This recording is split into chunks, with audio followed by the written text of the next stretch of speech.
Hello, my name is Don, and today I have yet another add-on.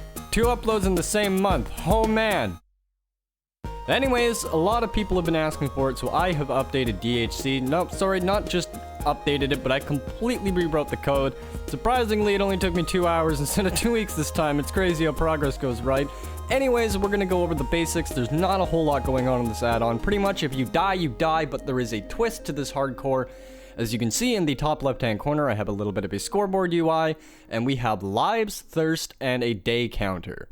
So that is obviously the main thing that makes D.H.C. different from any other hardcore add-on, is that we have multiple lives, the ability to get multiple lives. Now you're probably thinking, doesn't that defeat the purpose of hardcore? Kinda. But it also creates a quest for immortality, a force to be a rogue and nomad across the land, which I really enjoy. One thing I don't like about Minecraft is that once you base up, you've kind of based up. There's no real reason to explore. So I've been trying to design add-ons that really drive you to explore the world. So we have these heart jars here that you can find hidden in chests around the world, and when you eat one of these heart jars, or drink it, or whatever you want to call it, you will get an extra life, which will stop you from permadeath. You can see in the left-hand corner there, I have 1 life, and if I eat this, I will now have 2 lives, and if I die, I will just simply appear back at the spawn. But if I were to die again, that would be it. Okay, so in this chest here, we have the heart jar that when consumed will give you another life, and you can stack them as many as you can find. We have the revive jar that when you're playing multiplayer mode and your friends die, you can use the revive jar to bring them all back to life. I've made use of the water bottle and added some thirst in the corner you can see. So drinking a water bottle will restore 50 of your thirst, and it depletes about 1 tick every 7 seconds when you're moving, so you can still AFK and not need to worry about dying of dehydration. We of course have the crude flint, the first starter item you get that actually allows you to break blocks, because you cannot break blocks with your fist or hurt animals just with your fist. You will need a tool or item.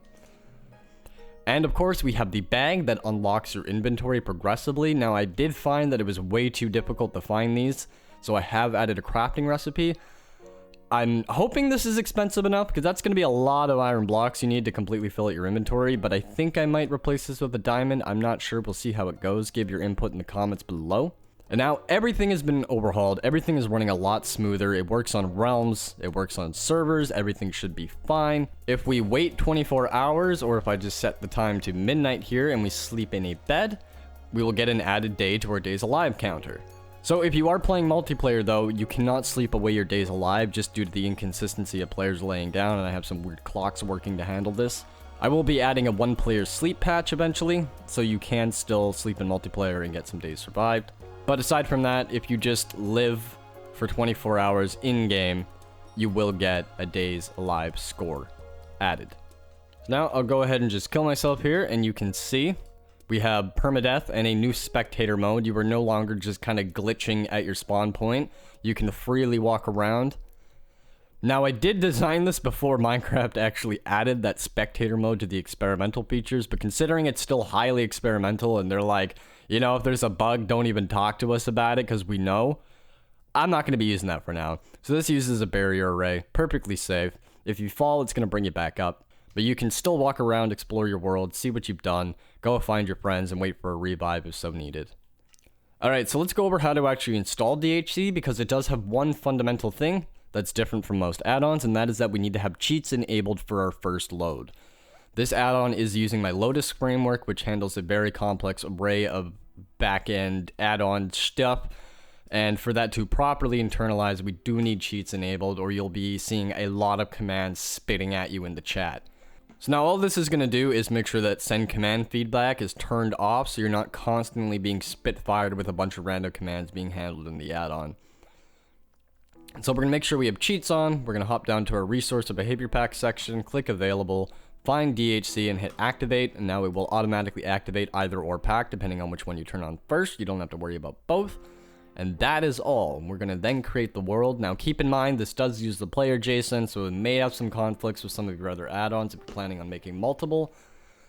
If you're planning on using D.H.C with my add-ons, I will have patches in the download area. So now when you first join the game, you were going to see all these messages, the version of Lotus that this was built on, the player that is online, your player ID, This add-on requires cheats to be enabled on its first load. If you did not enable cheats, relaunch the world. You may disable cheats again after the world is first loaded, in case you did not see this. That is fundamental. Now, when you first join the world, you will get a crude flint, and your inventory will be completely full of barriers, so you are stuck with just 9 slots, and that kind of sucks. Now, like I mentioned before, we cannot break blocks, we cannot damage mobs, unless we actually have a tool or item. So the crude flint is going to be able to give you just enough strength to get just enough wood to get started. And then you can presume Minecraft is normal, with of course the impending fear of death is death. And unless you go on a quest for immortality, if you die, you die. That is it. That's zilch, that is done. And now I have also tested quite thoroughly the thirst meter, so you should have time to craft yourself some glass bottles. It's pretty easy to get your hands on, so don't worry about that too much. Now additionally, I would recommend using my other add-on, Equipment Overhaul, in tandem with D.H.C. I designed that entire add-on to spruce up hardcore for myself, but of course some of you may enjoy it too. There is not a video up, but there will be a link to the website page and a video of course soon once I've added more to it. It pretty much just takes use of the experimental features, changes the way crafting is handled, so you can only craft metal materials and tools at specific stations and so on and so forth. It adds bags and other convenient handy dandy doodads and changes some crafting recipes. It's basically just an overall my preference tweaks to make hardcore just a little more interesting.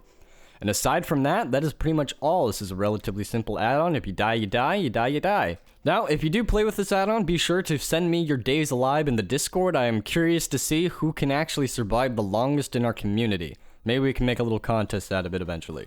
Also, maybe consider subscribing if you want to keep seeing more add-on goodness coming for free your way. I have been Dawn, and I will see you later. I apologize for the word vomit that was this video. Bye-bye.